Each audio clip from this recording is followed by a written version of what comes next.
اسلامی تاریخ کا مطالعہ ہمیں بتاتا ہے کہ چاہے زمزم یعنی آب زمزم کا کنواں حضرت ابراہیم علیہ السلام اور حضرت حاجرہ علیہ السلام کے شیرخوار بیٹے کی پیاس بجھانے کے واسطے لگ بھگ 4000 سال قبل معجزانہ طور پر رب کریم نے مکہ مکرمہ کے پتھریلے اور چٹیل صحرا میں جاری کیا، جو آج تک جاری و ساری ہے۔ حضرت ابراہیم علیہ السلام کو اللہ پاک نے بہت ساری آزمائشوں میں ڈالا، مگر حضرت ابراہیم علیہ السلام ہر آزمائش میں صبر و استقامت کا پہاڑ بن کر پورا اترے۔ حضرت ابراہیم کو اللہ نے حضرت اسماعیل علیہ السلام عطا کیے، پھر اللہ پاک نے اپنے محبوب کو حکم دیا کہ حضرت اسماعیل علیہ السلام اور ان کی والدہ حضرت حاجرہ علیہ السلام کو عرب کی بے آب و گیا اور پتھریلی زمین پر تنہا چھوڑ آئے۔ بظاہر تو یہ بے حد سخت حکم تھا، لیکن حضرت ابراہیم علیہ السلام نے رب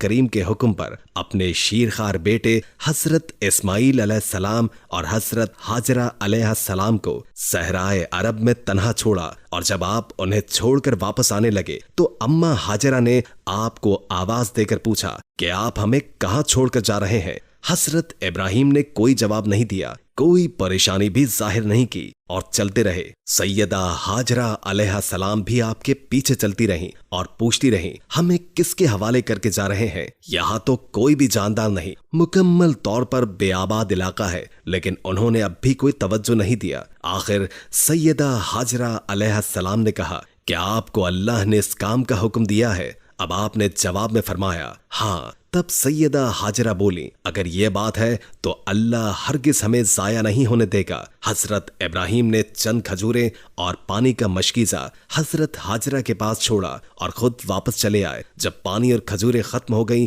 اور تپتے صحرا کی گرمی، تپش، بھوک و پیاس کی وجہ سے چھاتی کا دودھ خشک ہو گیا تو حضرت اسماعیل بھوک اور پیاس کی وجہ سے رونے لگے اور پیاس کی شدت سے تلملانے لگے، جس پر بی بی حاجرہ نے ان کے لیے پانی کی تلاش میں ادھر ادھر دوڑنا شروع کر دیا۔ اماں حاجرہ پریشانی کے عالم میں کبھی صفا پہاڑی کی طرف دوڑتی اور کبھی مروہ پہاڑی کی طرف، اور کبھی آ کر اپنے بچے کو دیکھ لیتی، پھر دوبارہ کبھی صفا کے اوپر پانی کی تلاش میں ادھر ادھر دوڑتی اور کبھی مروہ کا رخ کرتی۔ اسی طرح انہوں نے دونوں پہاڑیوں پر 7 چکر لگائے۔ بھوک اور پیاس کے عالم میں حضرت اسماعیل علیہ السلام روتے روتے زمین پر اپنی ایڑیاں رگڑنے لگے، اور جس جگہ وہ ایڑیاں رگڑ رہے تھے رب تعالیٰ کے حکم سے وہاں چشمہ جاری ہو گیا۔ جب حضرت حاجرہ اپنے بیٹے کو دیکھنے کے لیے لوٹیں تو دیکھتی ہیں کہ بیٹے کی ایڑیاں رگڑنے والی جگہ سے پانی پھوٹنا شروع ہو چکا ہے۔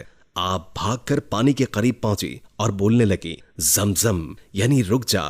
پھر جلدی سے پانی کے گر ٹیلی بنا لی تاکہ پانی رک جائے اور باہر نہ پہنچے۔ اس طرح رب کریم نے حضرت اسماعیل علیہ السلام کے واسطے پانی کا انتظام کیا، اور اس واقعے کے بعد عرب کی بے آب و گیا سرزمین دوبارہ آباد ہونا شروع ہو گئی۔ جاہ زمزم خانہ کعبہ کے جنوب مشرق میں تقریباً 20 میٹر کے فاصلے پر آج کل تہ خانے میں واقع ہے۔ یہ کنواں وقت کے ساتھ ساتھ سوکھ چکا ہے، مگر نبی کریم صلی اللہ علیہ وآلہ وسلم کے دادا جناب عبد المطلب کو رب کریم نے خواب میں اشارہ دیا، جس کے بعد انہوں نے جاہ زمزم کی دوبارہ کھدائی کروائی۔ اس کھدائی کے دوران اس میں سے 2 سونے کی ہرنیں اور تلواریں جو سونے کی تھیں برآمد ہوئی، جسے جناب عبد المطلب نے خانہ کعبہ کے لیے وقف کر دیا، اور اس کے بعد عرب کے کچھ لوگوں نے اسے چوری بھی کر لیا۔ آب زمزم کا سب سے بڑا دہانہ حجر اسود کے پاس موجود ہے، جبکہ اس کے علاوہ بھی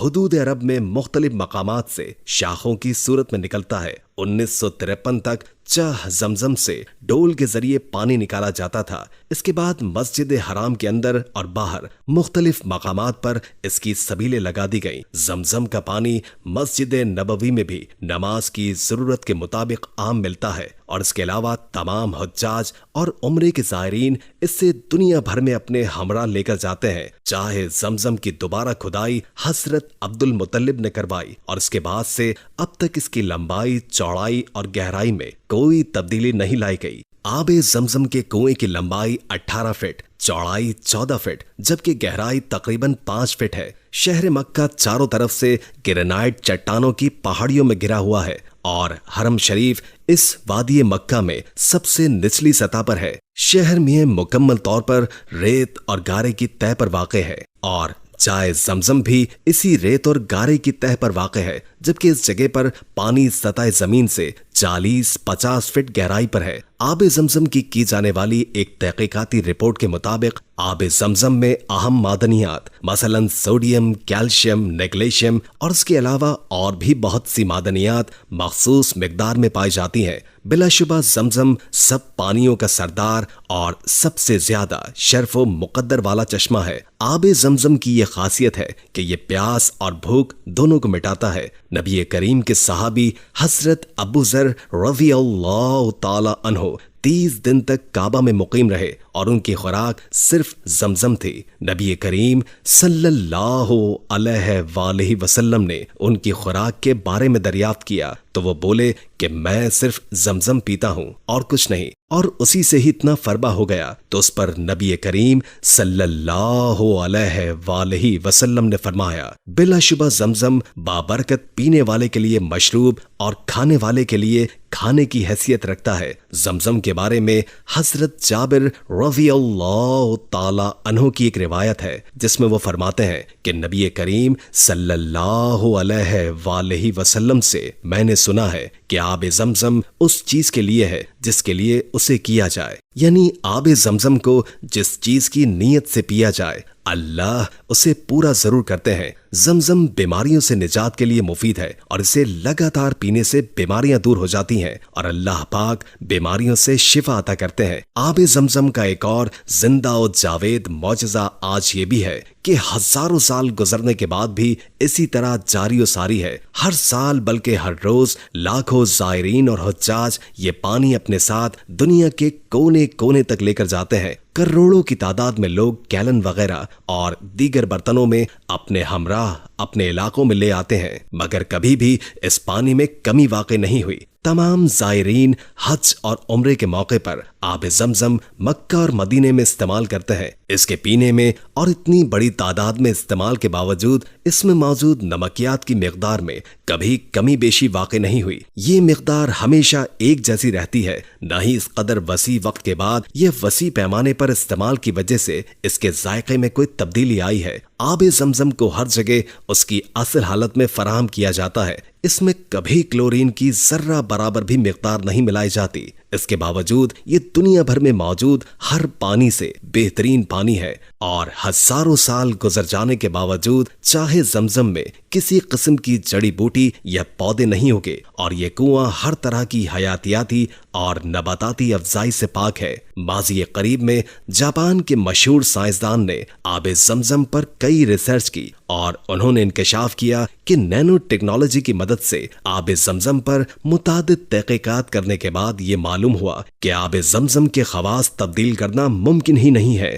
عام پانی کے ہزاروں قطروں میں ڈالے جانے والے آب زمزم کا ایک قطرہ پورے پانی کو آب زمزم جیسا بنا دیتا ہے۔ اسی طرح اس کے خواص دوسرے پانی پر ڈومینیٹ کر جاتے ہیں۔ اس کی اصل وجہ سائنس جاننے سے قاصر ہے۔ جاپان کے سائنسدان ڈاکٹر مسارو نے اپنے لیکچر میں انکشاف کیا ہے کہ جاپان میں ایک عرب باشندے سے ملنے والے آب زمزم پر میں نے کئی تحقیقات کی۔